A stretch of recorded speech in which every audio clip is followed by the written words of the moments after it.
like breaking, we are taking, this is our time. Just breathe, this won't be a hard fight. The truth cash out in the night.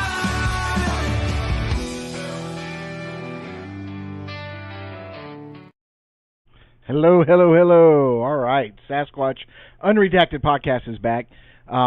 It is not just me tonight. Well, he's just jumped in. Let's bring...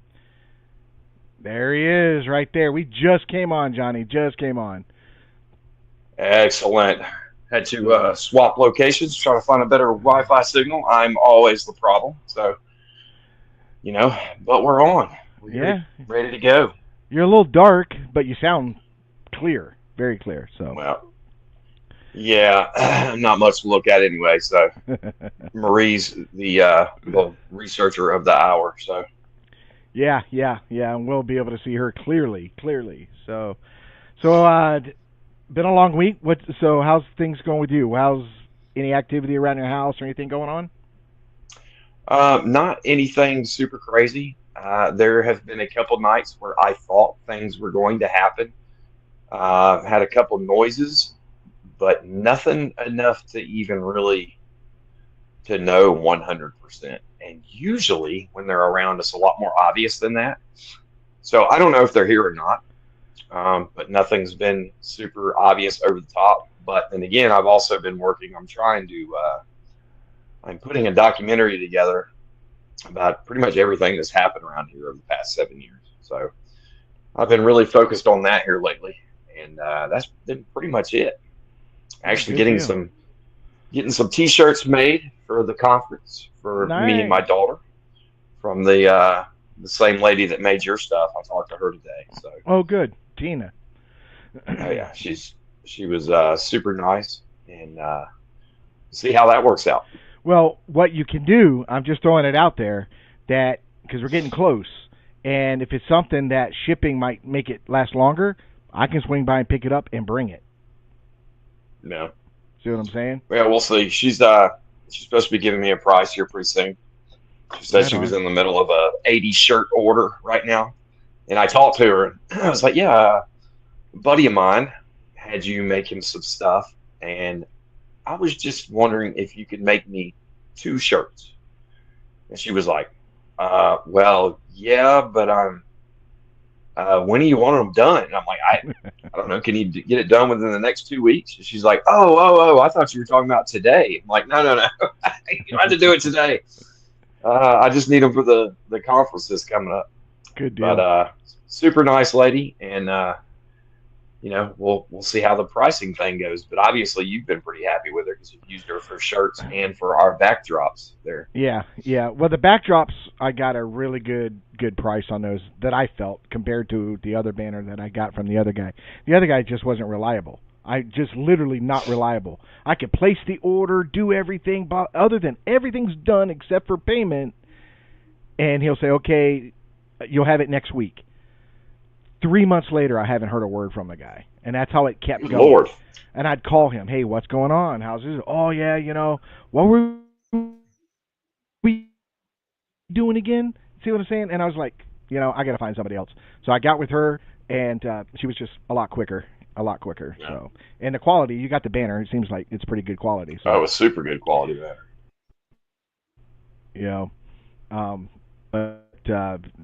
Other than that, I did start a Facebook page for my channel, which I've never done. I've always taken care of everything else, and I never did one for myself. So that's the newest thing. So now people can reach out to me on Facebook, and as far as my show goes, so I don't have them on my personal Facebook page all the time because I don't talk Bigfoot on my personal page. So that's the only new thing I've done. But I got to work this weekend, but that is it. Light at the end of the tunnel. I will be back doing my thing next weekend, so I'll have weekends off. So I'm pretty happy about that. Finally hired somebody. Excellent. They are trained. They are ready to go. They just can't work this weekend because they already had obligations. So next week, I am back to normal. I am so excited about that. So let's get to our guest, man. Marie Dumont is the founder of Mid-Florida Bigfoot Research Group. She is, I want to say, she's outside of Tampa. and a lot of people know her. They've seen her. She's a regular at the conference every year. So let's bring her on and get the show going. Hello, guys. There you are. How's it going, Marie? All right, Miss Marie Dumont. How are you? Somebody bringing some class to this show. I know, finally, right? It's about Finally, time. good gosh. I was wondering how you were going to pronounce my last name, Richard. What does I know, he I been called? felt it today. I am openly going to say this for Marie, so everybody can hear it. I'm usually pretty good about it, but today I was rushed because I do a lot of this stuff while I'm at work. And today, the day of the show, I usually put it out there. Hey, tonight, remember, we got Marie Dumont, and I misspelt her last name on every single post. And I know Marie's going to see it because she sees them all. If I post it on 20 sites, she will respond on all 20 of them. So I send her a text message, and literally my first words were, "I'm an idiot." I said, I really screwed up. I'm so sorry. Oh man, that was the funny thing. Is like I told her too. Yeah, the one everybody knows. But I told her, I said I'm an idiot. And the funny thing is, she didn't argue about it. No. I was like, she didn't come back and say, "No, you're not an idiot. You're not." Nope. She just a happy face. I was like, "Ah, man." So then I had to repost it on a couple places, and I got it saw corrected. So a couple places that it was correct. So thank you. Yeah, I went back and I was able to correct it, but when I put it out to so many, it would just take so long to remove them and then redo them. And I know. You're Marie Dumont. Dumont. Yes, I'm Dumont. Marie Dumont. Thanks, Richard and Johnny. Hey, whoa. There's no Johnny involved in this one. Johnny didn't do it. I back Richard up on most things, but I don't want to get hurt. I'm about to see you in a month or so. So I know it'll be great to see you again. It'll be good to see you. Dude, I'm excited about it because there's a lot of people we've had on the show that are going to be there, and getting up to see all these people and stuff like that. And there's, I think that's the exciting part is seeing the people that we've grown to know, Mm-hmm. Yep. All right, so Marie, start and tell us about what got you started and starting your group and things that you guys accomplished, and then if it leads into any kind of encounter or anything like that, flow right into it. Show is yours. Well, feel free to ask me a question or something because, Anyway. I will, Miss Dumont. Thanks. So it was over 7 years ago now that, well, first of all, I've been a paranormal investigator for over 30 years. And it started out with ghost hunting, and then it evolved into UFOs and aliens, and then it evolved into Bigfoot. And I really, at the time, was not into the Bigfoot thing too much. A couple of my friends were, and I was like, I don't know. But we started going out in the woods, Ocala National Forest, and went on a camping trip with some friends, and there was like 15 of us, one night only. It was in January, coldest night of the year, and about 1:32 in the morning, heard this huge, loud, and lengthy vocalization. I mean, it just went on. It was loud. We all just looked at each other like, what the heck was that? Oh, my God. Because it was incredible. It was just one. That's it. And so the closest thing to it would be categorized as the classic Ohio Bigfoot vocalization. It's just loud, lengthy. It took incredible lung capacity to be able to do something like that.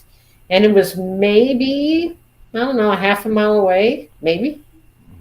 But it was very exciting, and that's what got me hooked. I was like, oh my God, they do exist. I want to be the one to prove that they do exist in Florida, So that's been my goal. So ever since then, I started going out by myself every single weekend into the swamps and stuff. And then I started posting stuff on my personal page like you, Richard. And I was like, this isn't the right place for me to post this stuff. So I'm like, I'm just going to start my own Bigfoot group. And it just evolved. And then I started meeting, I met Mike, my senior team member, Mike Aguilar. He's going to be on your show in a couple weeks. And then I just met a few more people, and we started going out. And then, I just created the team, the Mid-Florida Bigfoot Research Team. So I've had that for 6 years. And I started a Facebook group for it as well. And right now I have over 9,000, members, which is awesome. I would say probably 70% of them are Floridians, which is really even better because, here in Florida, it's, Bigfoot, skunk ape stuff is really still taboo. You go out in the Pacific Northwest, people openly talk about Sasquatch like it's, like just normal. Every single person we talk to in the Pacific Northwest, oh yeah, I saw 3 of them. My mom saw one yesterday. My brother saw one cross the road in front of him. I mean, it's just like, wow. It's just crazy how open they are over there. And here, it's very taboo. Everybody's going to think you're crazy, blah, blah, blah. So, but Florida's number 3. According to the BFRO, for the most reported Bigfoot sightings in the country. And that's huge. And most people don't know that. They just think that they only exist in the Pacific Northwest. But we got a lot of them here in Florida. Why not, right? You got year-round food sources for them. The weather, except in the summertime, is pretty pleasant. So they really don't have to go too far. They can just kind of like hang out here. They don't have to migrate anywhere unless they're looking for a particular food source. So last year, last February, probably one of the coolest things that ever happened to me was me and my team was we went on a camp out with Mike Famelot. He used to live in Florida, but he lives in New Jersey now. And we went to Jennings State Forest, which is outside of Jacksonville, last February. And on that trip, I found a 1/4-mile trackway of 16-inch prints with a 54-inch stride. Amazing wow. Find. And it was unfortunately in sugar sand that had just been lightly rained on. So prints, sugar sand, you're familiar with that, right? It's like beach sand. So it collapses on you. It's not very defined, but in a few of these prints, you could definitely see toes. They weren't castable. The cast did not turn out very well. But when I found these prints, we did everything. We took pictures, videos, 3D scans, castings. We did every possible thing that you could imagine, trying to document as much as we could about this. And but it was nighttime when I found them. I just had a little flashlight. We became friends with a couple security people out at Jennings State Forest, and they took us out to this one particular area where there's an intersection where there was a forest road. It went to the right and went to the left. And so when we got there, I turned to the right to look down the forest road that way. And it was really open. It wasn't very covered. It was just kind of like bleh. But I turned the other way. Now that way it was dark, creepy. It was a canopy tunnel going on. It was just like, that's where I want to go. So I started walking that way with my little tiny flashlight. And that's when I found the prints. And so we took a few pictures, measurements and everything at that time. but we had to come back the next day so we could see them in the daylight and see where they went and how far they went. So we go back to the campsite. Ruby and I are at one campsite. We are car camping. So she's in her car, I'm in my car. We're about, 15 feet away from each other. Mike and Chris were at the next campsite over in tents. So I'm in the back of my car trying to sleep. I can never sleep on the first night of an investigation. So I'm just laying there trying to relax. And I hear and I have shades on my windows. And it's pitch black. You can't see anything. About 3, 4 in the morning, I start hearing boom, boom, boom, boom, walking back and forth alongside the driver's side of my car. He was just walking back and forth, back and forth, back and forth, back and forth. And I'm like, what the heck is this? I'm like, is this Ruby? Is she walking heavy? Why is she walking so loud? And why is she up? And because I was in total denial about what was happening. And then it pushed my car. It pushed my car when I was in it. And I was like this. I'm like, oh, whoa, what was that? When it pushed my car, no more steps. So it must have been the last thing it did. Pushed the car and went off a different direction. I didn't hear the steps anymore. But it was crazy. It just walked along the right driver's side of my car. Did it see me out there when I found the print and it followed us back to the camp? And I don't know. What a coincidence, right? I find the trackway of prints and then it comes to my car and it pushes my car, right? Weird. So in the morning, get up, and I go down to Mike and Chris's campsite area. And I didn't say anything to them. Mike comes out of his tent. He's like, God, we didn't sleep that great. But we heard something loud and heavy walking around our tent. And I was like, oh, my God. So they had an experience. I had an experience. And this was all, within 7 hours? All of this happened. The trackway of prints and the encounter at the campsite. So that was super exciting for me. I've never found a trackway before. It was amazing. But it went for a quarter of a mile. At the very end was a creek, very, very deep creek that I couldn't cross. We couldn't cross. But it could have very well just jumped over it. It was pretty wide.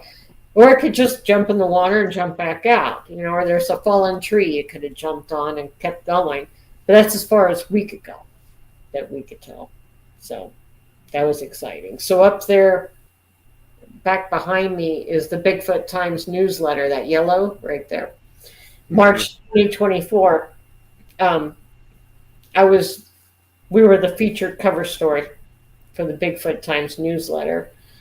Daniel Perez reached out to me. He said, who found those prints? And I said, I did. He goes, I want to interview you. And so he put me on the cover of the March. That's pretty awesome. So that's pretty awesome, right? And then I reported it to the BFRO. And I was like, I think I really want to report this. So I did. And a BFRO investigator went out to that area. He lives right by there, Dr. Bob. And I gave him all the GPS coordinates. I told him exactly where it was at. I sent him all the pictures, gave him the whole narrative. Him and I talked quite a bit. And he found the spot, the location, and he checked everything out. And it was exactly a quarter of a mile. He measured it. And so he's like, yep. He goes, as far as I'm concerned, this was a legitimate experience. So then he turned it over to Matt Moneymaker. And then Matt Moneymaker posted it himself on his Facebook page, like in May or something like that. And the reason why he posted it was because it was a cool thing that happened. Prince and, my car getting pushed. But he knows the history about that area, and I don't. And what he knows about it is that's what it's known for. There's a Bigfoot or a group of Bigfoots that go through the campgrounds. And I was like, are you kidding me? I didn't even know that history, but he knew the history. And that's always his go-to is they do this. Yeah. They're known for this. Yes, that's exactly what he said. Well, that's a good thing to know, though. Yeah, it is. I'm like, oh, wow. I didn't even know that. How amazing was that? So all researchers out there, Moneymaker says, don't ever leave your camp. Just stay there because they're coming to you. So he was there is a little bit something to be said about that. I mean, a lot of the activity that we've had is they come in on our camp, and I had a similar experience with Hank at our main research area. Unfortunately, Hank was using a brand new thermal, and he spotted something that was very big across the field that we were set up on. He's looking right at it, describing it to me, and I said, "Are you recording?" And he said, "I don't know how to record." I don't know. Like, God, dang it.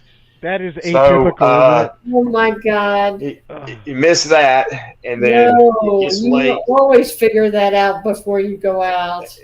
I know, and I've got the same unit, and I figured he knew how to use it because. Right. But anyway, that happens, and then him and I go to sleep, and I'm sleeping in the passenger side of my car. I've only been there about 15 minutes trying to get comfortable. I'm starting to doze off, and then I hear whack. Something hits the driver's side of my door, like super obvious. I turn my phone on. I'm recording. I don't see anything. I stay up for another 30 minutes. Nothing happens. I go to sleep. I get up the next day. I tell Hank what's going on. And we're looking around, and he finds at the very bottom, I missed it because I wasn't looking at the bottom, but at the very bottom of the door is a handprint. Like at the very, very bottom of the door. So that's, that's why I love doing this. That's why I like having, doing the interviews and researchers actually working with each other is because, just like with you and Moneymaker, these things happen over and over again. So that's pretty awesome that you figured that out about that area. Yeah, so it was just confirmed by Moneymaker. It was confirmed by everybody. Everything was perfect, lined up. We got it, like I said, we got as much evidence as we could. So just 2 weeks ago, we went back to Jennings. And, of course, it was the anniversary of when I found that. So that's why we went back there. So it was fun to go back there and see it. It's changed. It looks different now. At the time when we were there a year ago, the forest road had been freshly tilled up. So it was kind of chunky. It was looser than normal. It was kind of churned up with sugar sand. Right now, it's flatter than flat. It's hard as a rock. And there's tons of pine needles and leaves there now. So there's no way you could find a print there. The only place you could find a print is right at the creek, where there's a little bit of an overflow of the creek. So there's mud, right? So that's the easiest place. We found, Mike and his son found some impressions, but not good enough. They tried casting them, but you couldn't see toes or anything. But so I found a strange stick structure, a glyph on the ground that I took a picture of. Found a manipulation of a couple trees in that same spot, which is where I found the prints. So I think there is something. There's definitely something there in that area. Absolutely, 100%. How many there are, I don't know. But I'm guessing there's at least, probably 2 or 3 of them out there. Maybe a family is out there. But it was just exciting to go back there and see it again. We got to really look at the creek better this time. And so it was fun. it was a good time. How far away are you from that area? It's about a 3-hour drive. Oh yeah, It's hard. that's how it is for our main research area. It's over 3 hours away, and that's just our luck. You Yep. find somewhere with actual activity and evidence on it, and it's over 3 hours away. We're 3 hours away. And people are like, why don't you go back? It's 3 hours away. In Yeah. Florida traffic, right? That's like, Right. you'd rather, blow your brains out than to have to drive through spring break traffic and, snowbird traffic. And it's just so bad out there right now. So you really don't want to travel 3 hours to go anywhere right now. Yeah, it's night and day once the winter months are done and everybody goes back up north. It's night and day with traffic. Just absolutely. Right now you go to a restaurant, you got to wait, 30, 40 minutes to seat. Where once they're gone, as soon as you come in, you're being seated. It's major difference. Yeah. So, what else would you like to know? Well, give us a little background on each of your teammates and how you met them and how they became part of your little research team. Well, Mike Aguilar, he's the senior team member. He's been with me the longest, which is probably about 5 years, I guess, 5.5 years. So I didn't even know him. I think he joined my group. And so I think it was a 3-day weekend kind of thing, like Memorial Day on a Monday or Labor Day or something like that. I'd gone out by myself Saturday. I went out by myself on Sunday. And then I get a message from this guy named Mike. And he's like, hey, if you ever want to go out with somebody, let me know. And I'm like, okay. I said, when do you want to go? And he's like, do you want to go out tomorrow? Which is Monday. And I was like, okay, let me know where. So I met up with him, never met him before, but I just had a good feeling about him. And ever since then, he used to call me his Bigfoot best friend. And so him and I then started going out all the time. And then Ruby Joe Brew, she came along like a year or so later. I can't remember exactly. I think I probably met her at a conference or something. She was friends with a friend of mine. And so she, expressed interest about, she loves nature, she's very interested in this stuff. So I was like, okay, come on out. So she started coming out. And then Christina Lawhorn, she just joined about 1.5 2 years ago, and she's dating Mike. So since she's dating Mike, she's also going out with us. And so she's very interested in it as well. And she's been a very a good asset for our team.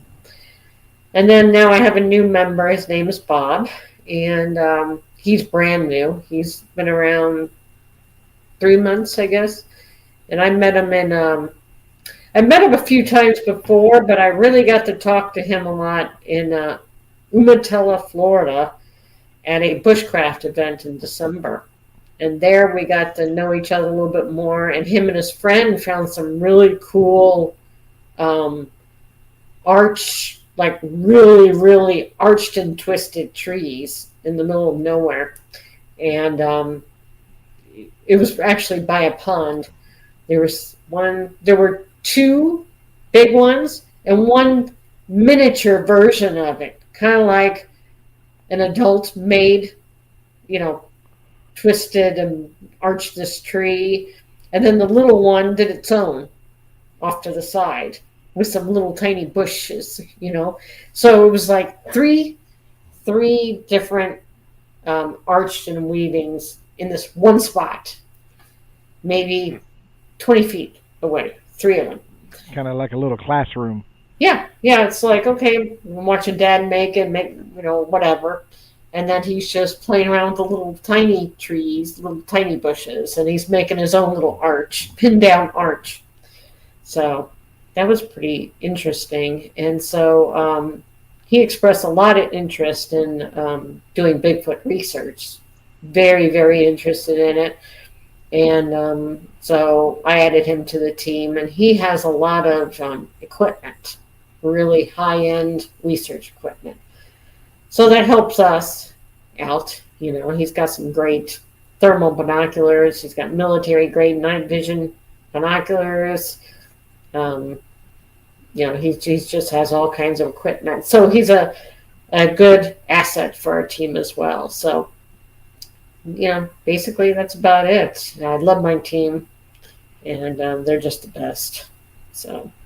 Yeah, it's good if you've got people that you can trust and you can go out in the field with, because it's difficult going out by yourself. It really is difficult. Yeah, I did it for a long time. I just went out by myself because who else am I going to go out with? And I've never been like, I never grew up going out in the woods or anything. This whole thing was brand new to me. I had no clue what the heck I was doing out there. But you got to start somewhere, right? So I just started going to a park, and I just started walking through parks. And then get a little brave and go a little bit off trail, and start looking around. So I just kept doing that. Every weekend I would go out and go walking, go hiking, and then I would just get a little more braver and start being a little more curious. And so that's how I started. I mean, like I said, you got to start somewhere. And I've never been a hiker, but now I am. Like you, Richard. Yep. It's good for our soul. I have to be in the woods or swamps every weekend. Yep. Absolutely. My soul craves that. Nature. Get away from people.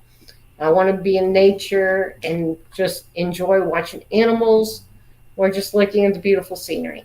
That's all I want to do. And of course, find Bigfoot. Oh yeah, it's just that's like me and not being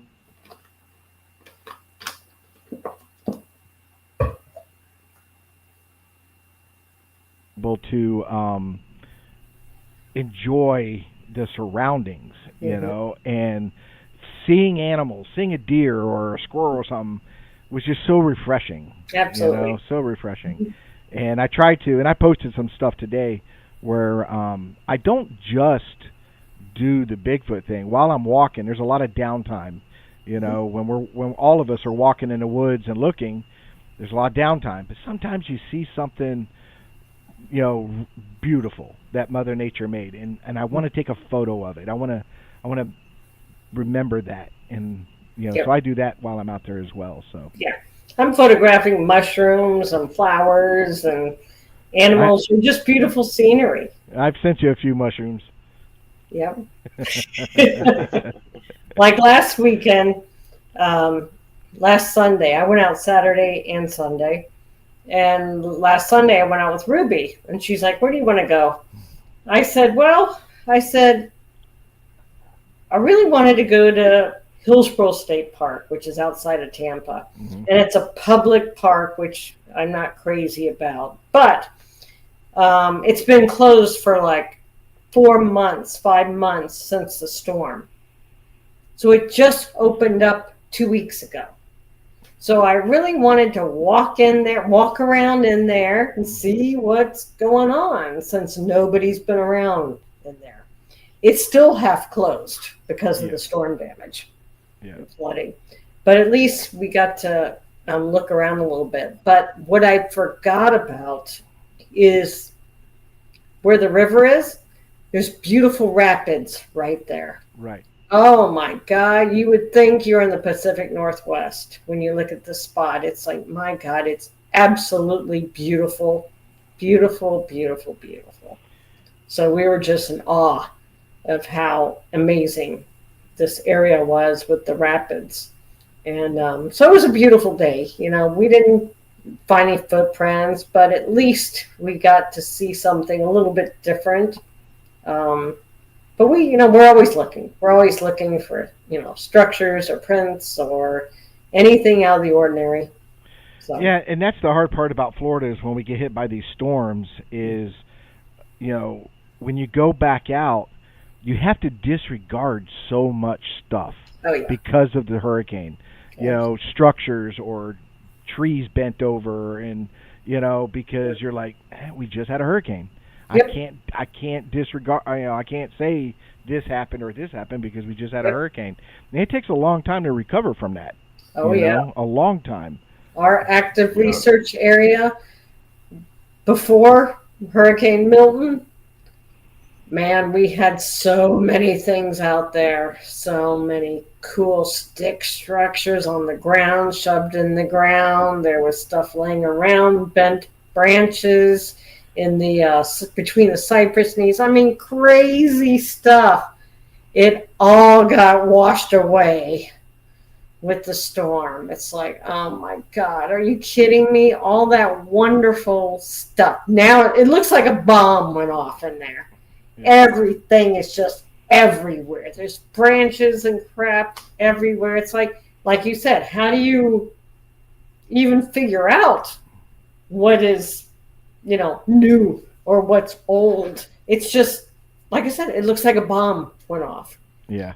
And it's so discouraging that our area got destroyed. We're trying to resurrect it again. But the problem is all the branches and stuff on the ground. I told Ruby, I'm like, geez, how in the heck are we going to be able to tell anything is different in our area? So I decided, let's clear out some of these branches. Let's try and clear out this area as much as we could, just so we can see when something is new,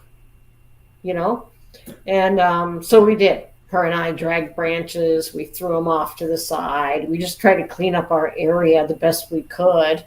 But it's so destroyed in there. It's really sad.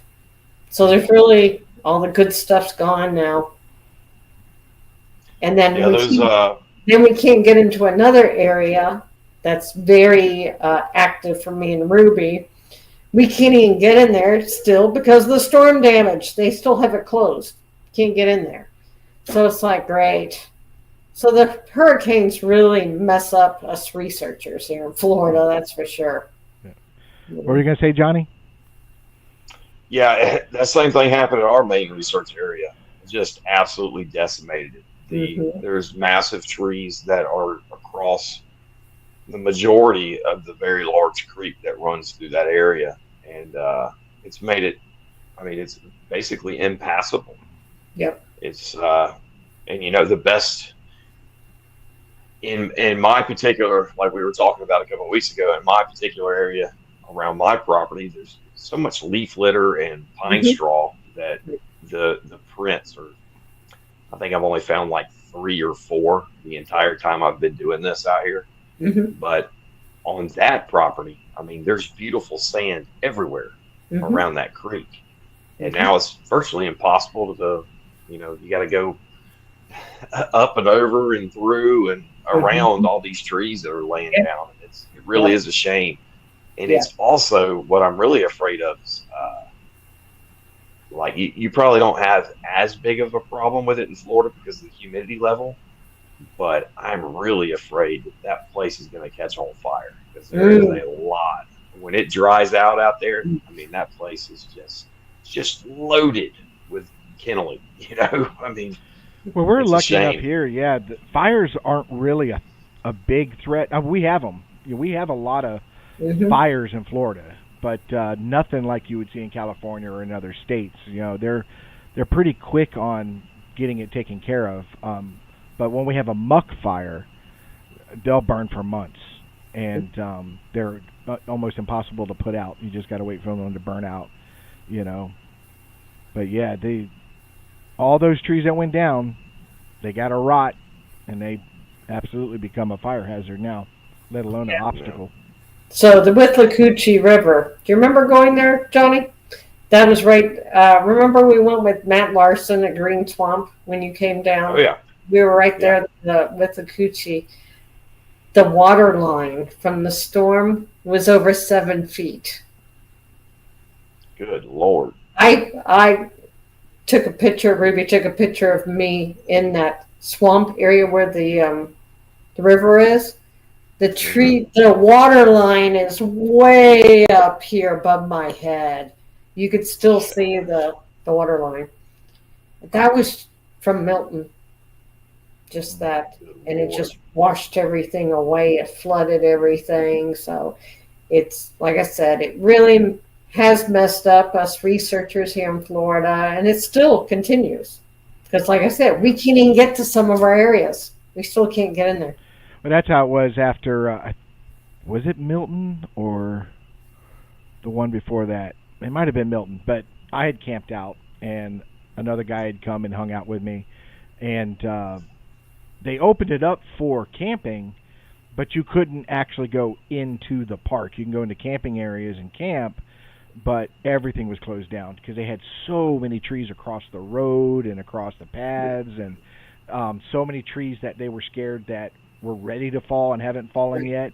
Right. And even me, when I packed up the last day and I was heading out, I went into the ranger station and said, oh, by the way, on such and such site, if you're sitting underneath, by the fire pit and look straight up, there is a huge, I want to say 200-300 pound branch that's just teeter-tottering up there. Oh, my God. And at some point it's going to fall. So they were going to go out there and remove that for other campers and stuff like that. Yeah, it's pretty hazardous. Yeah. So very frustrating. I know we may have already talked about this before, but I would like to know what your feelings are when it comes to the connection or lack thereof between Sasquatch and the paranormal activity. Seeing as how you started out as a paranormal investigator, I figured you'd have a pretty solid opinion on what's going on with all that stuff. Well, I don't have a solid opinion, but I find it interesting that in all three of those modalities, okay, so ghost hunting, aliens and UFOs, and Bigfoots, there's similarities. You get EVPs, you get orbs. I've seen orbs on all three of those. Even when I've been Bigfooting, 2 nights in a row, in 2 different locations down south, I saw 2 orbs. And so why is that? I don't know. I just, that blows my mind that you see the same thing in all 3 of those things. I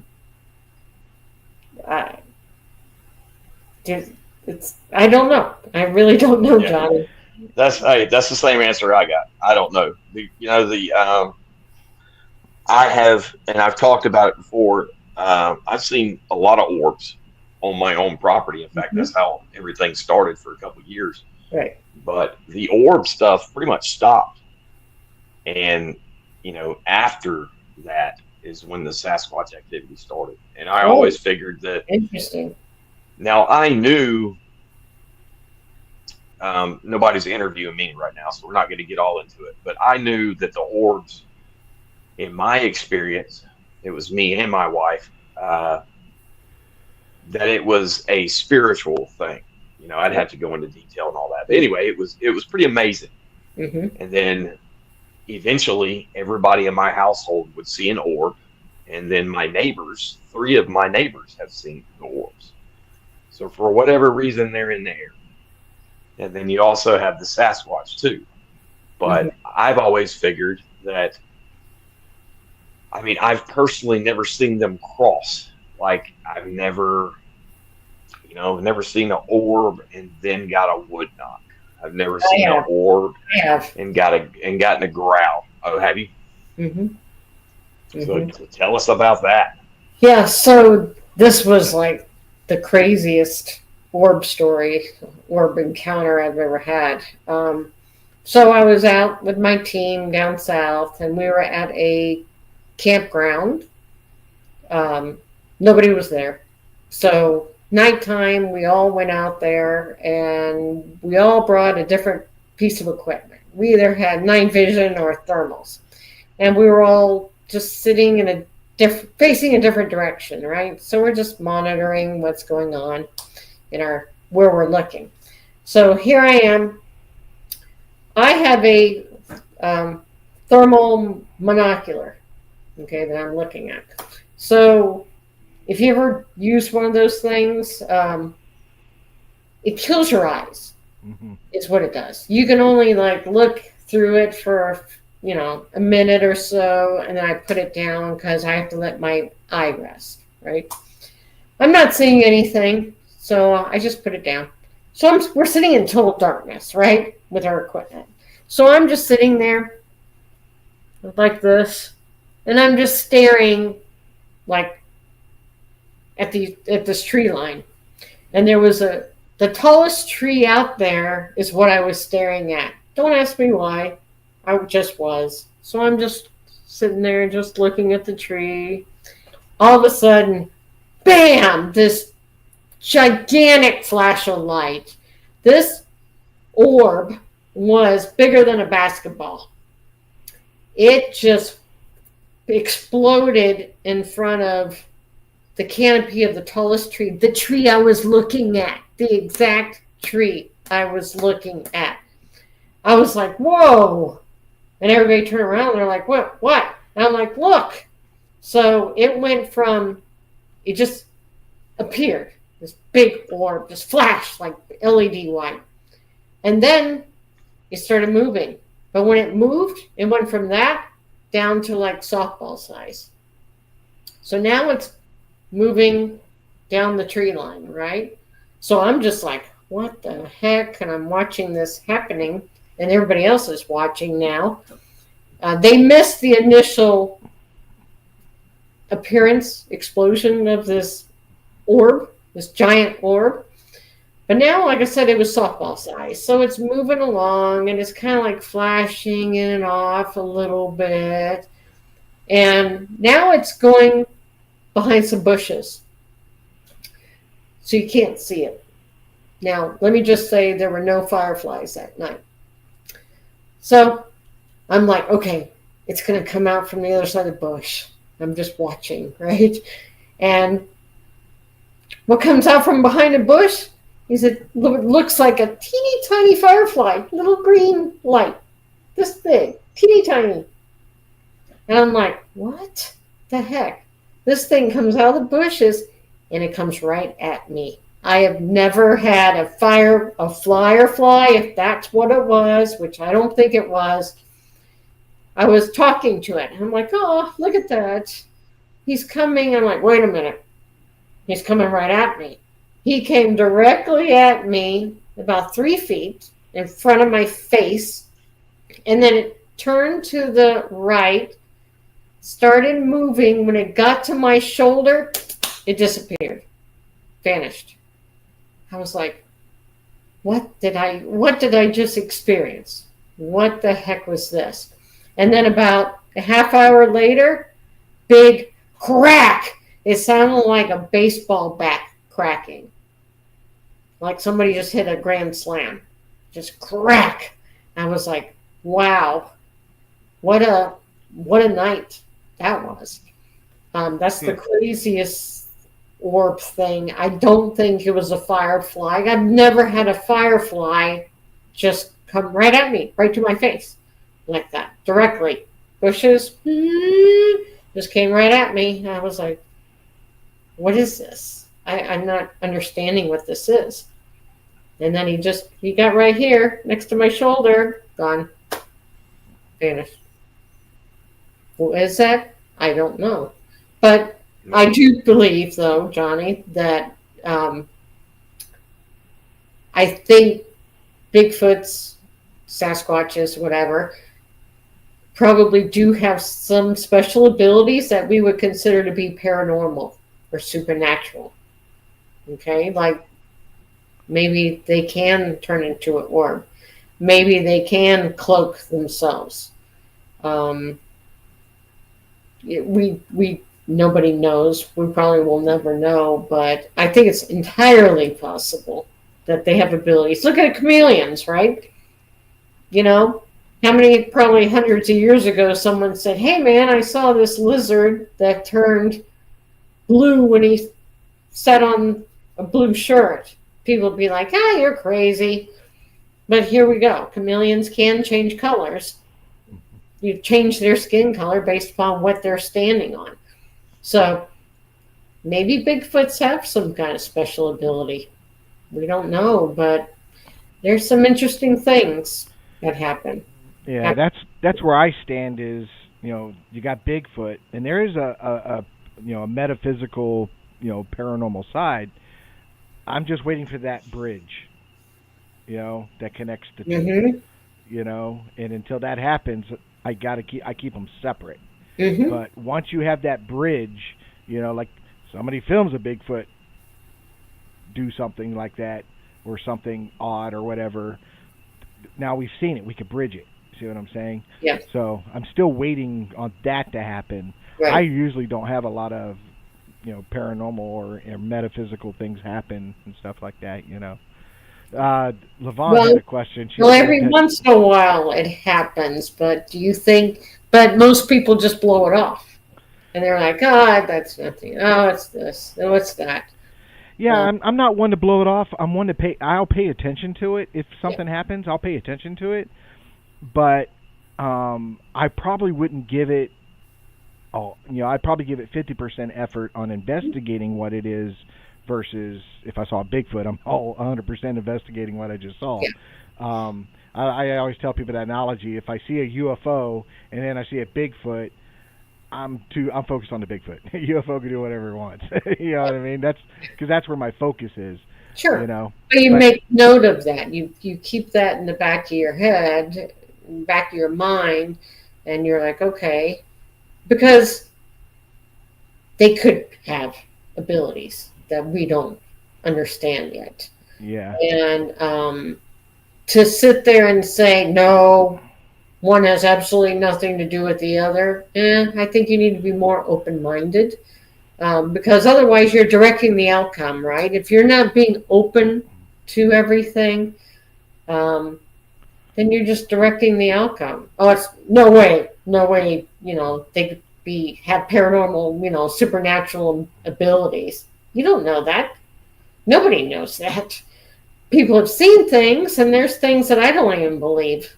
Believe it or not, I am skeptical. And but when something weird happens to you or someone close to you, then you're. Oh yeah, when it came. Keep note of it, but I don't advertise it necessarily, because I don't want to be considered a woo-woo investigator. Yeah. Even though I've been that's the normal for over 30 years, Yeah, that's the when we started our group, that was rule number one. Even though my opinion stands as of right now, only because I have not seen them together.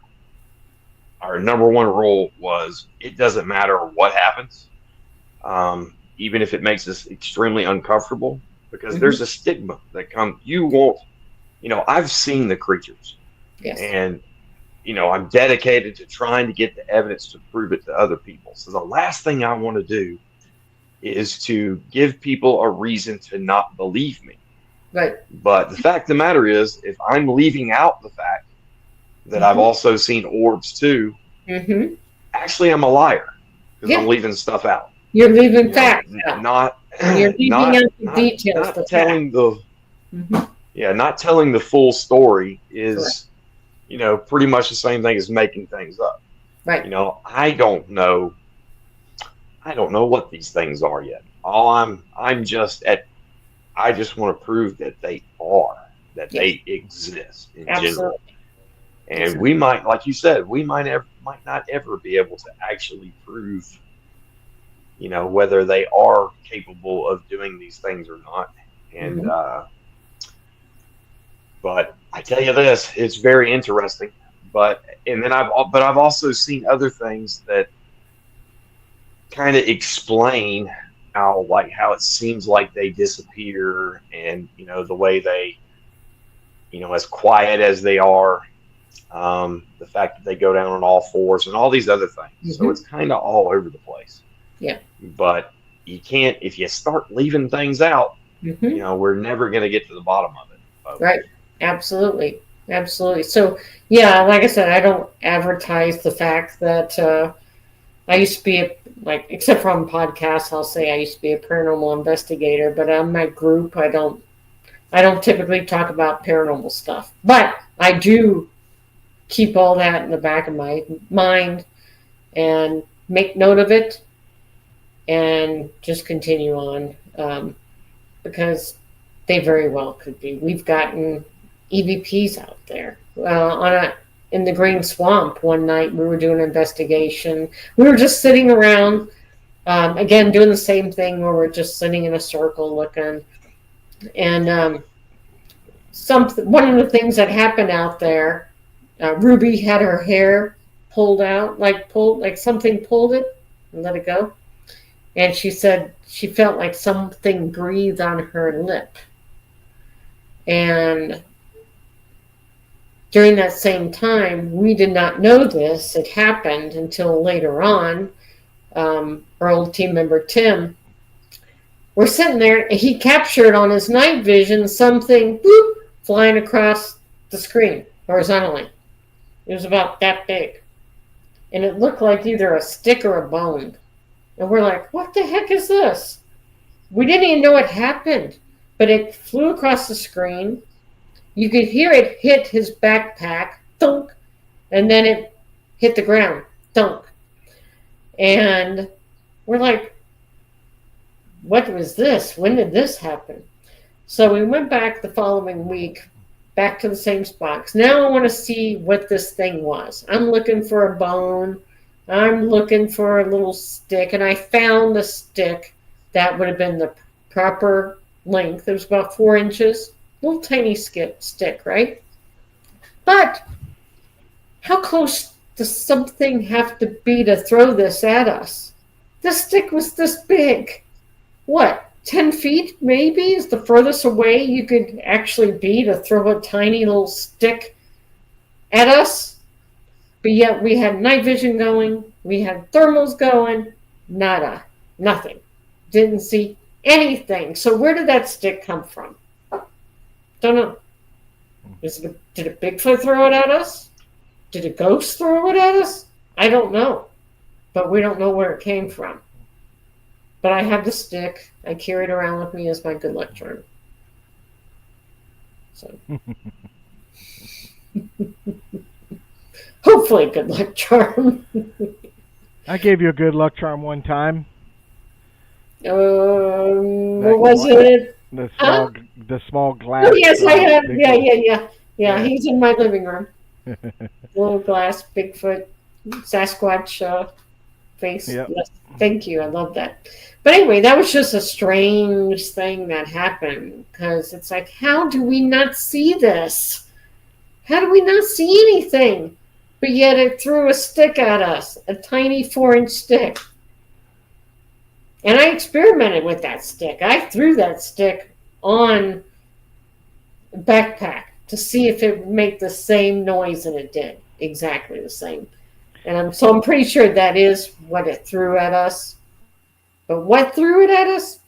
Don't know. We couldn't see anything. So, weird.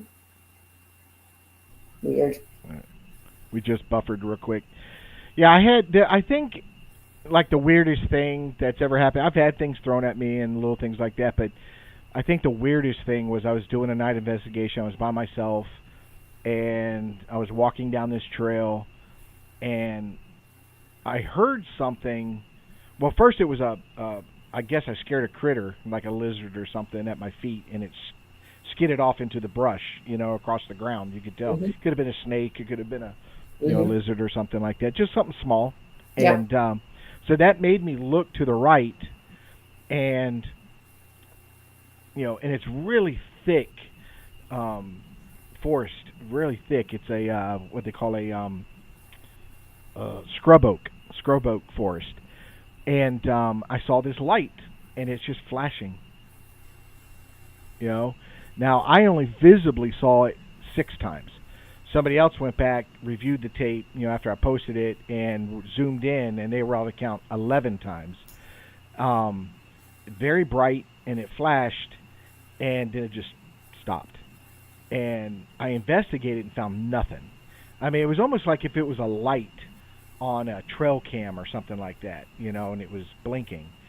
But when the next morning, got up real early, went back in the same location. I knew exactly where I was standing, exactly where I was looking, and no trail cam, no nothing. I mean, literally nothing. I mean, that was the weirdest thing. And I posted it, but like I said, when I see something like that, I can't bridge that to Bigfoot.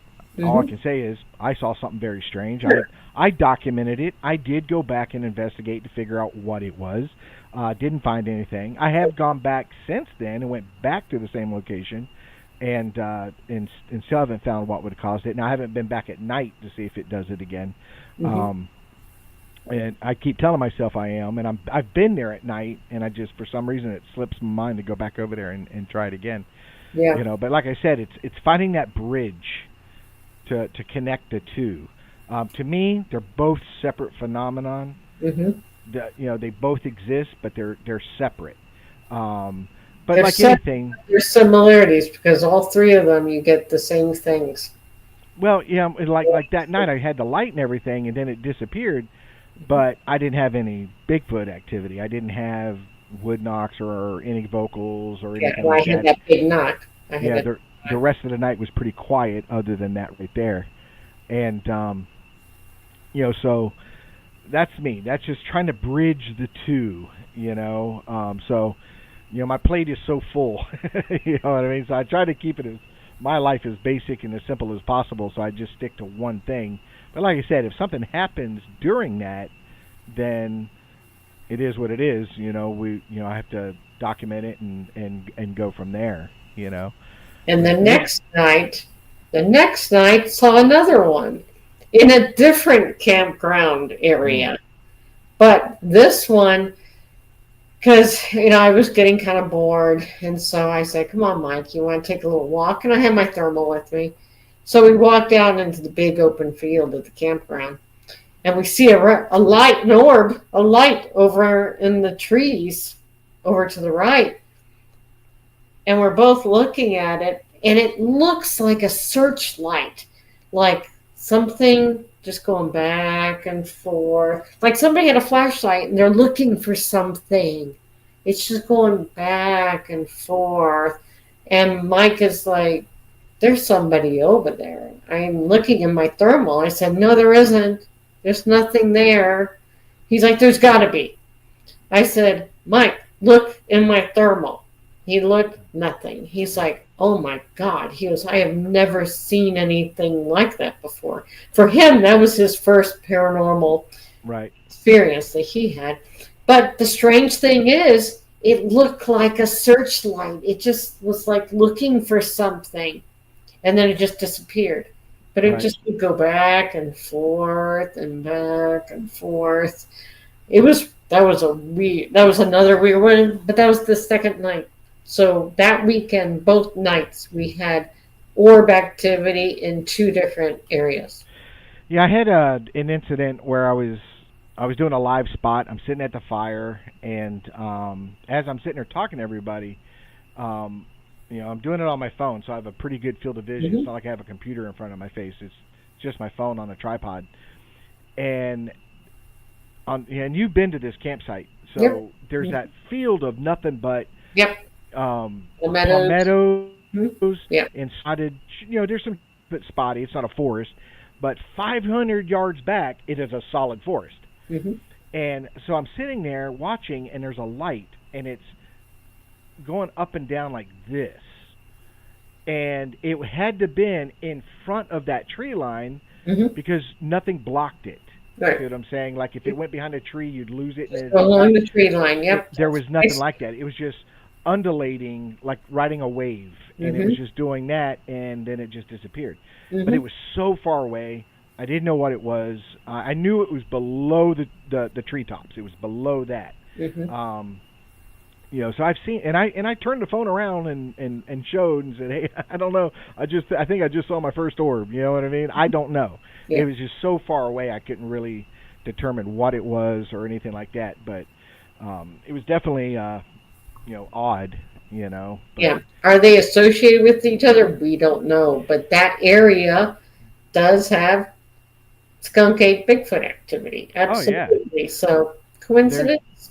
Well, and that's what I said is, even I encourage anybody watching this, listen, I encourage you, if you've had an encounter, you have seen a Bigfoot or you've had something, a vocal or something like that, report it. Put it. Don't go to a ranger station or something like that because it'll just get circular filed.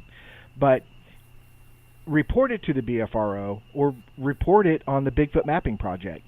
Mm-hmm. And I say that because people like us, researchers, will go to those things, look at the reports, and we may go out into that area and do an investigation. Right. Like with the Bigfoot Mapping Project, it doesn't have your name, it doesn't have any personal information or anything like that. It's just a location and what happened. You know what I mean? That's it. So, and that's why, like that area, you and I went to was, I was literally researching the same weekend. It was Thanksgiving weekend. I was in my regular research area, which butts up to it. So it's all connected. Mm-hmm. And it wasn't until I got home, I'm just sitting there, doing my thing, and I decided to go to the Bigfoot Mapping Project to see if there's any sightings in my county area or anything like that.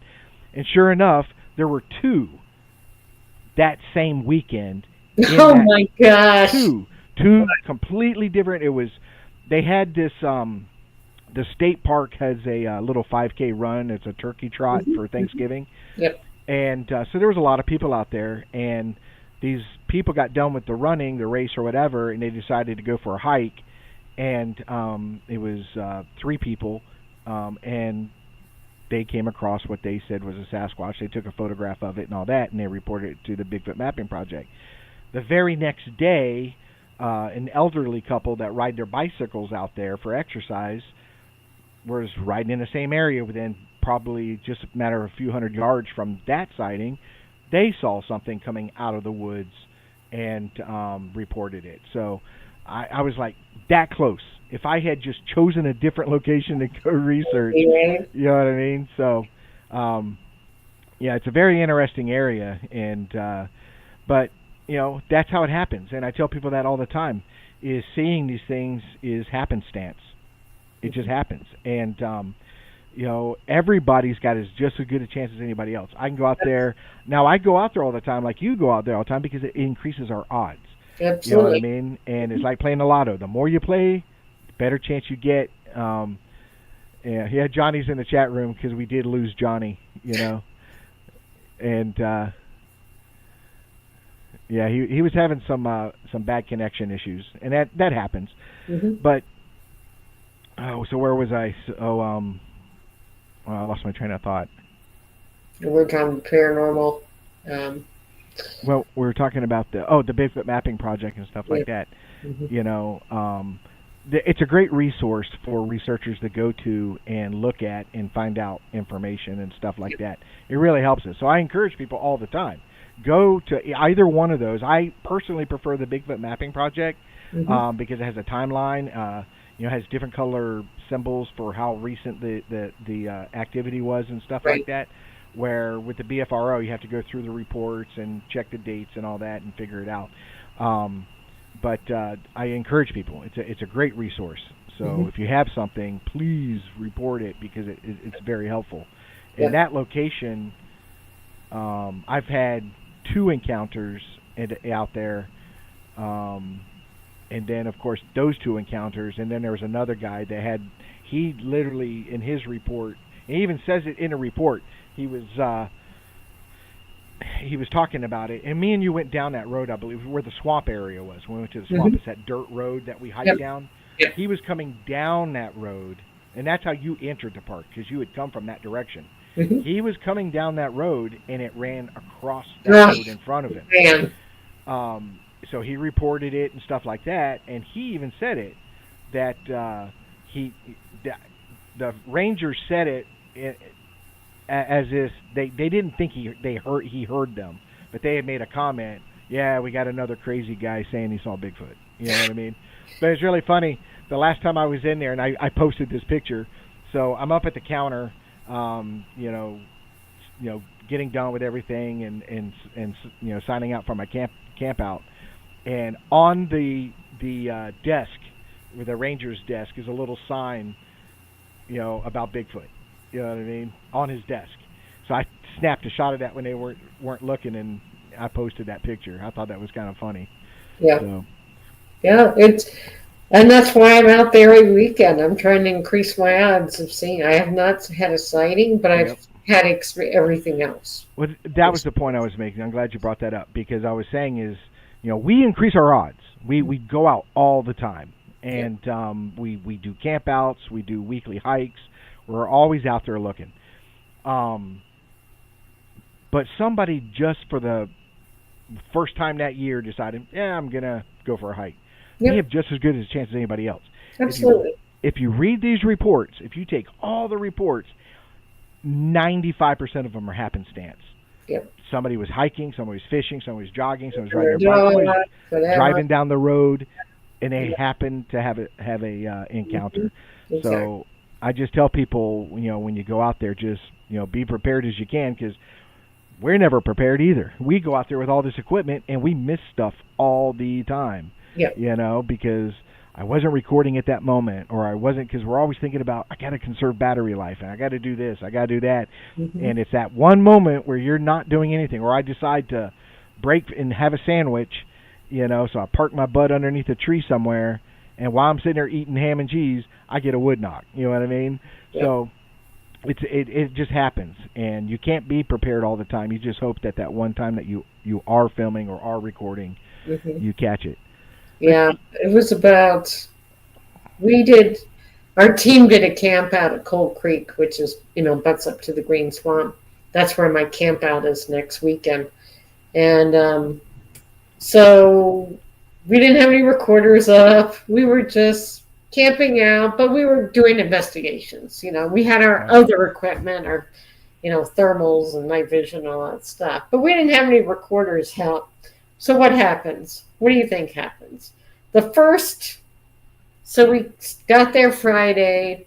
Saturday morning, as we're fixing breakfast, we hear two whoops. One came from the south end of the park, and another one from the north end of the park. And we all just kind of blew it off because it sounded human. Yeah. But they were the opposite ends of the park. Right. It wasn't if there's two, teenagers doing a back and forth, they're going to be close by. Right. They're going to do a whoop here and a whoop there, right next, within a few, maybe 100 feet or something, 50 feet, 100 feet. They're not going to be on the complete opposite end of the park. So and the sound of it sounded like a young human. But what would a juvenile sound like if they did a whoop, right? Right. They would sound like a young human, right? So we just kind of oh, well, that's some kids doing that. But then later on, I'm like, wait a minute. This was complete opposite ends. One way in the south, one way in the north. Yeah, I was going to give you a call probably this upcoming week. We got another interview on Friday, and I know you're doing one overnight, right? Saturday to Sunday? Yes, it's a 2-night camp out. Everybody's welcome to join us. My team. I was thinking about driving up there, but for a day. Just for a day. Just drive up, get there real early, do some hiking and stuff like that, and then and come back. Because it is a drive for me. It's a pretty good drive, and and like I said, with the show that night and getting some sleep, and then loading up and driving up there, I'd have to leave here to get there. I did look it up. It's a good drive, 2.5 hours or something like that for me. So, but I said, it's not a bad drive. So you're not having to really get on 75 or anything. Right. So it's a 50-50, but I'll be in touch with you. You're welcome. So the second night, that same weekend where we heard the whoops. So the next night, team member Bob, he was in his tent. I was car camping. I didn't hear anything. but he was in a tent. And, you know, in the green swamp, there's all these rednecks that, you know, shoot guns off. They're poaching and crap. So throughout the night, you're hearing kind of guns going off. You're hearing coyotes, you know, doing their thing. But he was awakened at about 4 a.m. and to loud gunshots. So louder than normal, and it woke him up. After the shots, there were knocks. To the south, there were 5 knocks. To the north, there were 3 knocks. So again, same direction where the whoops were earlier, right? The day before. So now what's really interesting, because we're like 5 and 3. What is that? What the heck is making loud knocking noises at like 3 or 4 in the morning? Right. But what's interesting about that, just could be true coincidence, is the first night there were 5 of us. The second night there were 3 of us.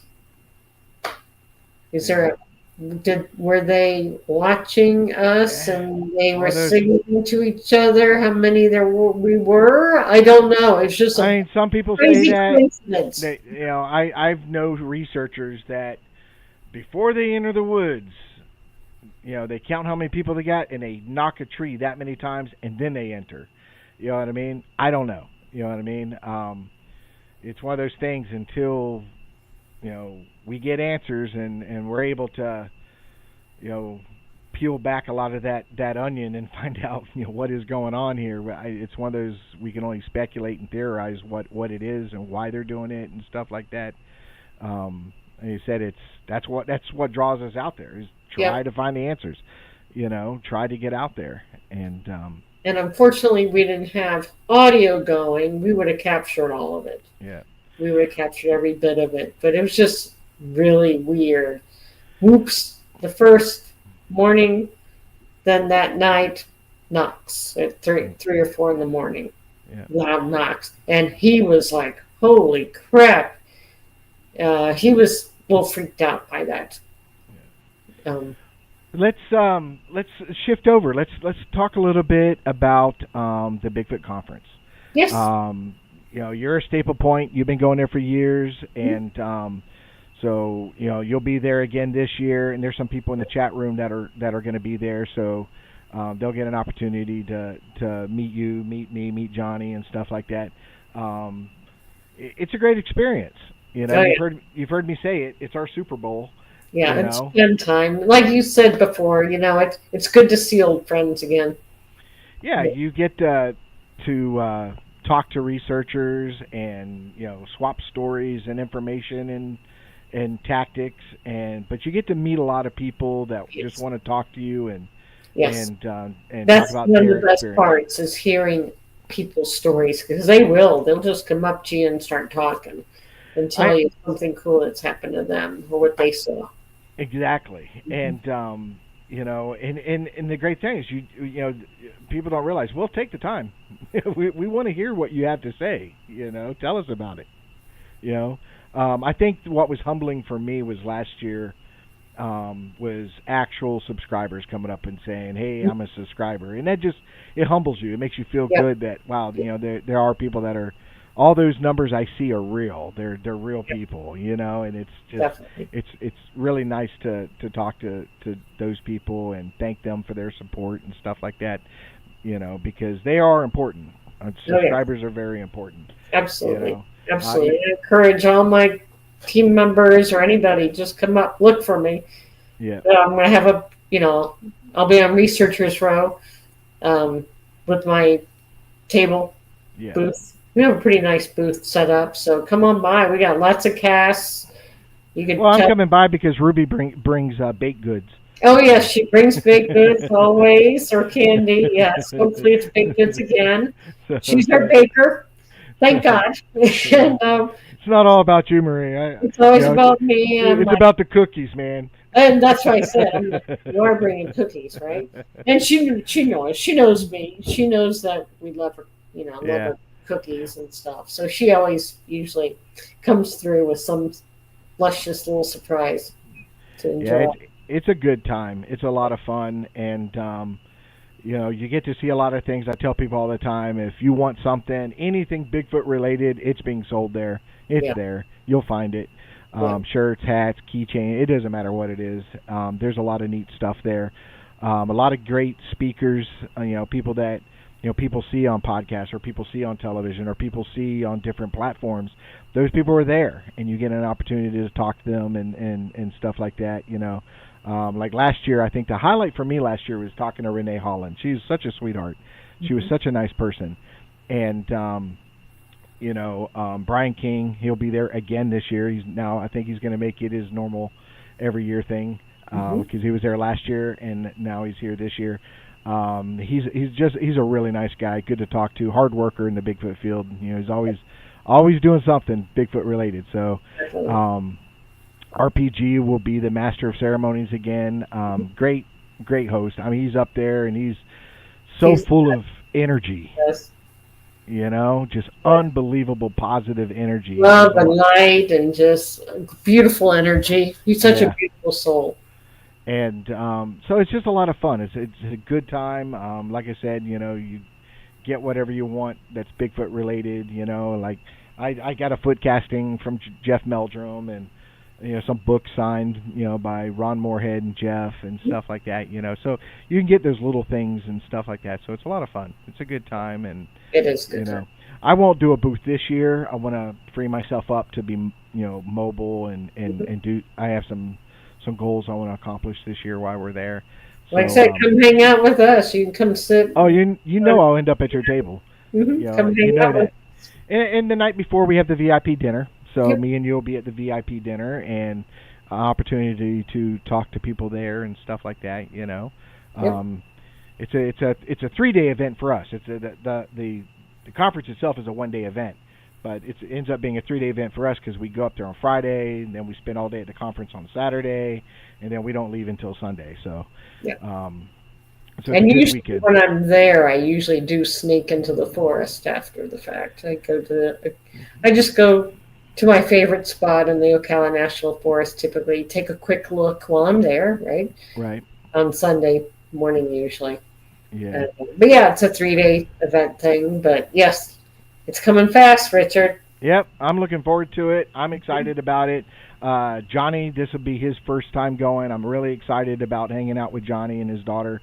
I was really pumped when he said he's definitely going. So he's got his hotel room booked and everything. So that's going to be a great day. I look forward to seeing him and stuff like that, and it's just all around. I'm looking forward to it. I made sure I got the time off from work, and I'm going to be there. So we're going to have a good time. It is a good time. So, it is exhausting. It's a long day, but man, it is exhausting. It's a good time. Sometimes you're there and you're just begging for a place to sit down. I know. I never get to sit down. I'm like, every time I go to sit down, someone comes along, or it's like, oh, I can't sit down. I have to stand there at my table, and talk to people. Even though I want to sit down badly, but I never get to. Well, I used to drive up the same morning, spend the day, and then drive back that night. But it's a 3.5-hour drive. No. So this year, no, I'm so tired after standing all day and stuff like that, and then I have to sit in the vehicle. No, I got the hotel, so I'll be able to relax and chill and get a good night's sleep before I drive back. Yeah, because I want dinner. Because I normally don't get to eat much either during the whole day at the conference. So it's like... Yeah, that's what I brought up one time. I was like, they need more food there. Yeah. Even if it's outside, if it's food trucks or something like that. They need something. I mean, there is food there, but it's little things like some chicken nuggets and a pretzel, or you know what I mean? It's not, I want a meal. By lunchtime, I'm hungry. I want to sit down. I want to eat something. Yeah. But hence I'm fat. So. But yeah, it's Yeah, the first thing I want to do is eat a good dinner after Yeah. that. And I think a lot of us will get together afterwards. Eat and eat. That's what I want to do. Yeah, I think right around, because it ends at 6, I think right around 4 o'clock, all the researchers and people are getting together going, hey, where are you going after this? Yeah, You know right. what I mean? Yeah, You we're know, going. Yeah, so we can all meet up and eat Yep. and have a good time and stuff like that, you know. So, yeah, I'm trying to fill all the time with events, you know, doing time with people, you know. Yep. So, yeah, like I said, Friday's booked. I'll get there, check in a hotel, take a quick nap. Then we've got the VIP dinner. Saturday, I plan on getting up early, eating breakfast. Probably getting there pretty early to meet up with you, and because you know I got gifts for your guys and you, and then help you set up if you need any help and stuff like that. Then it starts, and then we'll be there all day, and then after that, like I said, go somewhere, have dinner or whatever, and have a good evening, and like I said, and then Sunday, it's up in the air. I'm either going to meet up with people for breakfast and stuff like that, and then hit the road. So, right. But I'm looking forward to it. Like I said, it's our Super Bowl. It's a good time.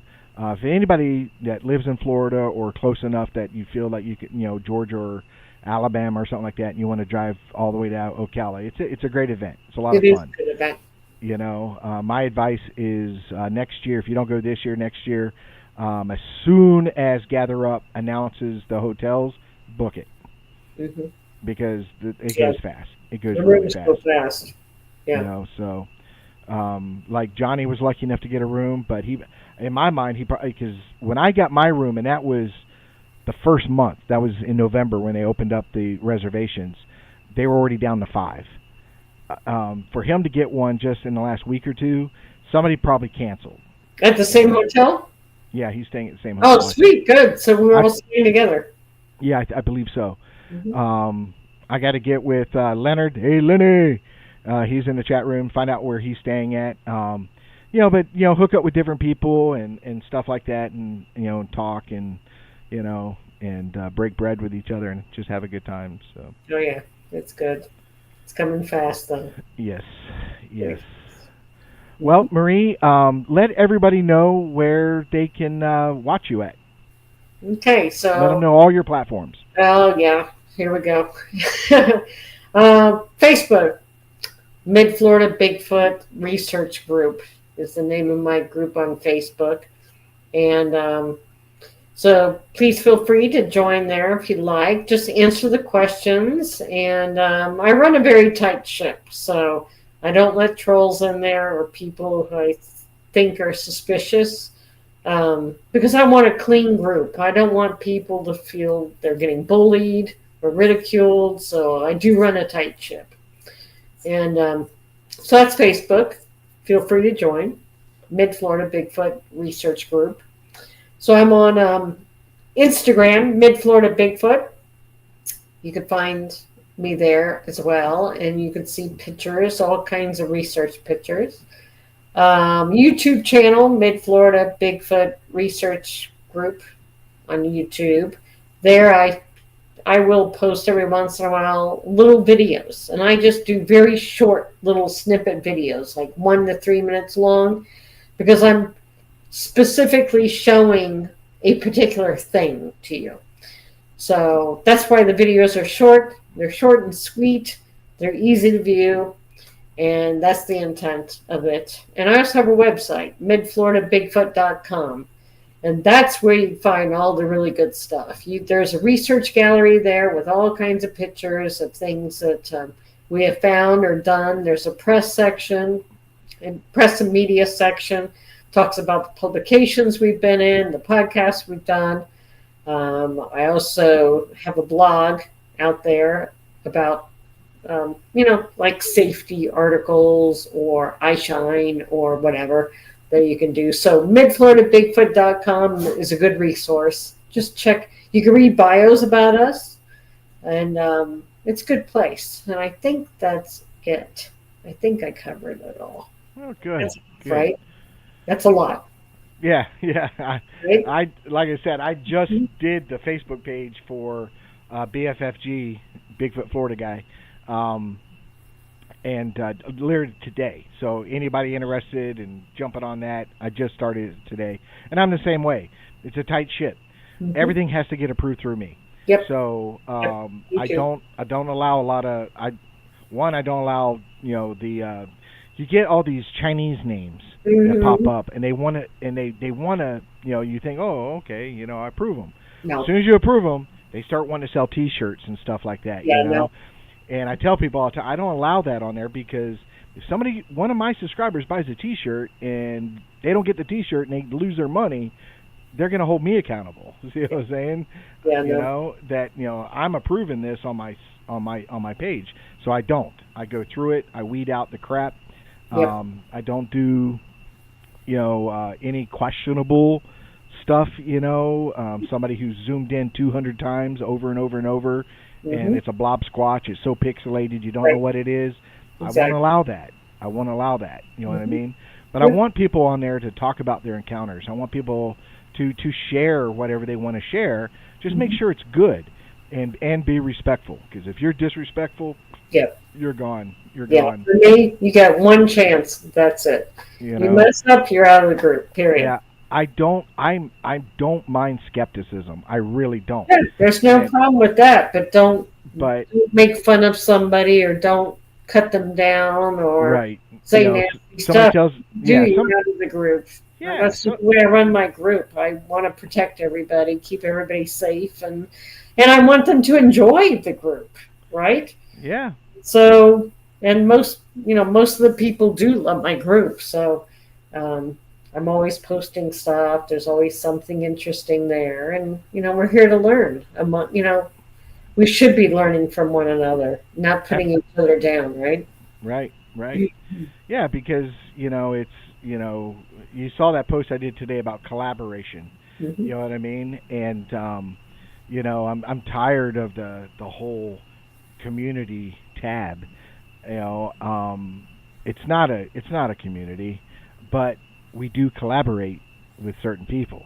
Yes. You know what I'm saying? Yes, we do. And I think that's where it's at. Is I'm no longer going to sit here and say, well, I'm part of the Bigfoot community. No, I do Bigfoot research, and I collaborate with other people. You know what I mean? Because that way I can pick and choose and stuff like that. And like you and me, we usually talk at least once a month.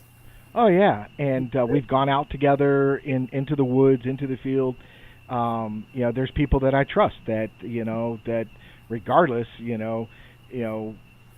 it's safe. We're not going to harass each other or make fun of each other or disrespect each other. And I tell people all the time, you can have two people disagree. You can disagree. You know what I mean? Just be respectful and still be friends. That's why I tell people all the time is skepticism is good because it creates questions. Questions create answers, and that's what we're looking for. We're looking for answers. So having a little bit of skepticism, I still go out there a skeptic. When I hear something, I'm definitely skeptic. I've got to figure it out. You know what I mean? And I let people know that even in my videos, at no point you can go through all. I think I've got 400 and something videos on there now. Not one time do I call anything a definitive. Not one time. I just present what I found. Hey, this is what I filmed. Yep. This is what I saw, and I let them come up with their conclusion. You know what I mean? Because I've had people go on there and that's not a Bigfoot. You think that's a Bigfoot? Whoa, wait a minute, hold on. Did I say that? When did I say that? See what I'm saying? I don't say it either. Well, no, you said it. You said, so. But granted, I've got some stuff that I feel is pretty solid. Things that good enough to make me come back out next week. You know what I mean? So it's a good time. It is. I love it. I absolutely love it out there. I can't wait to go out tomorrow. So I've been going out in the woods and swamps of Florida for like 7 years, every weekend. And someone on my team is out in the woods every single weekend, whether it's me, like last weekend, 2 weekends ago, I was out, Ruby was out somewhere else, and Mike and Christina were out at a different location. So we had 3 different groups out there on the same day. Right. So, but I'm out there typically every Well, it's week. good if you can have a group. More than once a week. Yeah, it's good when you have a group and they're active. Yeah. You know what I mean? And they take the time to say, yeah, this is what I'm into and this is what I want to do. Right. You know, you can't do this from home. You can't do it from home. Nope. You know, and you know, ever since my first encounter in 2005, I've been, you know, in and out of the woods ever since. So it's something I enjoy. I'll do it until I physically can't do it anymore. And exactly. You know, and then at that point, I'll find somebody who will push me in a wheelchair out there. I don't know. Well, even in this, like in the summertime, you know, it's absolutely freaking miserable with the mosquitoes and stuff. Oh, so it's horrible. At times, we will drive. We'll drive through the green swamp because you can, and then if we see something or we see a trail we want to walk on, then we stop, get out of the car, and go. But the mosquitoes are just horrific. Oh yeah, absolutely horrific. So I did a video year and a half, maybe 2 years ago, and it literally, the title of the video is Mosquitoes 1, Researcher 0, where I was literally only out there for less than an hour. And, I mean, most of it was hiking to where I wanted to research. Once I got to the research spot, I couldn't breathe because the mosquitoes they were all over the camera. They were everywhere. And I was like, nope, can't do it today. And I was wearing bug spray. And it just was no effect. And I was like, gotta go. The mosquitoes win today. That's why I like to stay out of the swamp. That's why I have multiple areas. Yeah. I got one area. It's not that bad. Sometimes it gets bad, but most part it's way better than the swampy area. So unfortunately, I like the swampy areas. So of course, the Ruby, I think like 2 years ago, she filmed. I was walking in front of her, and she's filming me walking because there's a swarm of mosquitoes following me as I'm walking. You just see them buzzing, thousands of them just buzzing around me. And so I posted that video right on YouTube. That dang video got like over 6,000 views. It's like, really? Are there people out there who are watching that want to see mosquitoes? They love misery. They love misery. Mosquito videos. And here I am. I look like Linus from Charlie Brown. You know, he always had dust. Was it Linus? The one with the dust. Yeah. Always had the dirt. Always had the dirt. Pigpen, I think. That's what I look like, but it was mosquitoes. Yeah. I'm just like a cloud of mosquitoes walking. I think the one thing I hate the most out of all the bugs, nope, don't even worry about ticks, is the yellow deer fly that finds you, because he is relentless. You can walk for a mile and he will still be with you. It is life and death. It is his life or his death. You have to kill him.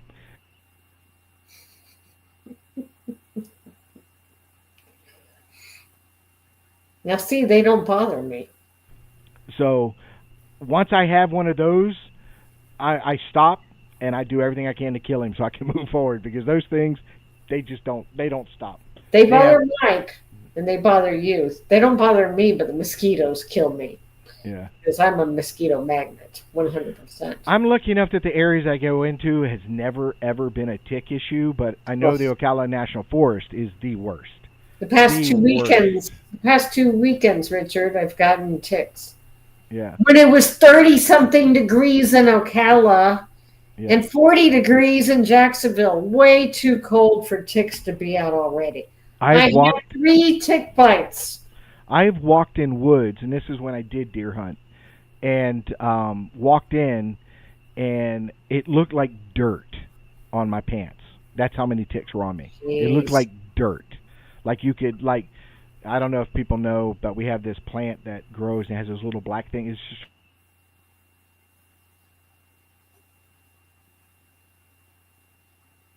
You're talking about the grass? It looked like that was covering my legs. Yeah, and it was nothing but tiny little deer ticks. All over. So as soon as I got home, I had to take isopropyl alcohol and drench a rag and you scrub your legs with it, and it tends to take them all off. But Lyme disease is real, so you got to take ticks very seriously. Yeah, so I had to have 2 rounds of the antibiotics because all of them were embedded. Yeah. So. And they'll embed in the weirdest place. That chance, so I used to wear a watch. I don't wear a watch anymore. And I took my watch off. There's a tick right there embedded in my hand. You know what I mean? So. Yeah, I have one on my arm right here, and I have one behind each knee. But it's too cold for the ticks. Should have been. So I don't know why. Because normally, especially like Ocala, May, June, definitely ticks. Right. Not February when it's 30 degrees. Well, one of the things I learned, and I tell people this all the time, if you're in the woods, when you're in a pine area and you have the shorter saplings, a forest of nothing but the shorter saplings, don't go in there. That's where all the ticks are, is these pine saplings. They're really, really bad in those areas because deer spend a lot of time in those saplings. That's where they hide. They camouflage really well in those. So you want to stay out of those. But, I try to stay in wide open areas where I'm not breaking a lot of brush and having a lot of stuff rub against me and stuff like that just to prevent ticks. And I've done pretty good. I might get 1 tick a year, maybe 2 at max. Where I know people that it's every time they go out they get ticks on them. So this is like the first time that have had this many in 2 weeks in a row in the cold, and but like certain areas, you got this brush, right? So you see something, you can't get there unless you're moving brush out of the way to get through there, and that's when they get on there. And the chiggers in the summertime in Ocala, whew. Yep. Between that and the ticks, you just want to kill yourself. Just an FYI, just a public service announcement. Don't kill possums. Don't kill possums. Love possums because that's their main diet is ticks. Yep, they eat ticks. Yep. They eat ticks, so don't kill possums. So, well, Marie, good show, man. We've been here for an hour and 45 minutes. It goes by really fast. But it's always a pleasure to talk to you and catch up and stuff like that. Even though we talk on the phone every now and then. So, and you've always been a big supporter. You've always supported what I do, and I try to support you. Every chance I get. And so it was a no-brainer that we're going to have you on the show. And so I just want to thank you for being here and just really enjoyed it. I'm sorry, Johnny had a bad connection, but. The show goes on. That's the great thing about, having, 2 hosts that you can, help out and when things happen. Yep. And that's what I told him today. I said, we were talking today while I was at work. I was like, he was worried about this, worried about that. I said, dude, that's why you got me, man. That's why you got me. I'll work. If we, we're not going to ever, best weekend is never cancel a show. We're going to make it happen. You know what I mean? And if one of us can't be there, which has happened because, Johnny's a family guy. He's got obligations and stuff with his kids. Yep. I'm like, no problem. We'll do it. I'll learn. I'll figure this StreamYard out, and we'll make it happen. So thank you for having me on the show, Richard. It's been great. And Johnny, wherever you are. Yeah. Johnny's probably went to bed already. Probably. But it'd be great to see you guys in 3 weeks. So I'm excited about it. I look forward to it, and we'll do this again. I know you're somebody that if I ever call, you jump on the show anytime. So sure. So we look forward to seeing you guys. Like I said, we got Mike in a couple weeks, so I look forward to having Mike on here. I really like Mike. Mike's a good guy. Yeah. We were both on the Skunk Ache Roundtable last year. Had a good time. I'm probably going to say this out loud, but I think out of everybody, me and him were probably the 2 most sane people up on that stage. Just saying. Yeah. You know what I mean? I think me and him were pretty much grounded. You know what I mean? So really enjoy him, and and you forgot one of the most important team members is his son. Oh, Caleb. Yes. He's an up and coming researcher right there, ain't he? Oh yeah, he is. It's good because he has a form of autism that he doesn't talk to people. He only talks to his parents, and especially when he was younger. Now he's I think around 10, so it's he's he's able to open up more. He actually says a couple things to me. I've known him for what ever since I've known Mike. Right. So, but now he's starting to talk a little bit, which is good. Which is good. Yeah. He's finally coming out of his shell, and he loves research. He loves being out in the woods. He loves the whole Bigfoot thing. He loves to be out with his dad. We love having him, and he is a part of our team. You know, he is an honorary member of our team. That's right. So you'll see him in pictures and stuff. He wears a cowboy hat just like his dad does.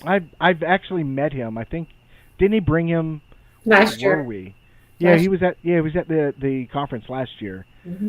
and I don't know if he came to that one in Arcadia. Remember, I met you guys up there. Yeah. Yes. Yeah. Both of them. Yeah. So I I was just looking at the picture on my refrigerator from that. Oh yeah. Yeah, it was a good time. All right. Well, Marie, it was a pleasure, and I thank you. I greatly appreciate you. I look forward to seeing you in a couple weeks and spending the weekend and having a good time. Absolutely. Well, thank you, and I'll see you then. I appreciate you. Thank you very much. Bye, everybody. All right, guys, that's it. I want to let all the subscribers know thank you for your support. Thank you for everybody that was in the chat room. You guys are awesome, and we'll be back next week. We got John Day next week. He's a guy that had an encounter, and he does some independent research on his own. Then, like we said, earlier in the show, we have Mike Aguilar and Christine. I think. I hope I get that right. I know. I see Marie giving me that dirty look. So, but they'll be on the show in 2 weeks, and it'll be good to have a great conversation with those guys. And like I said, there will not be a show during the Bigfoot conference, but we probably will throw in some lives, but they'll be spontaneous. So it's not something that we'll be able to give you plenty in advance. It's just something that we'll probably pop on and do. So. Again, God bless each and every one of you guys, and thank you for showing up again. We greatly, greatly appreciate you. Take care.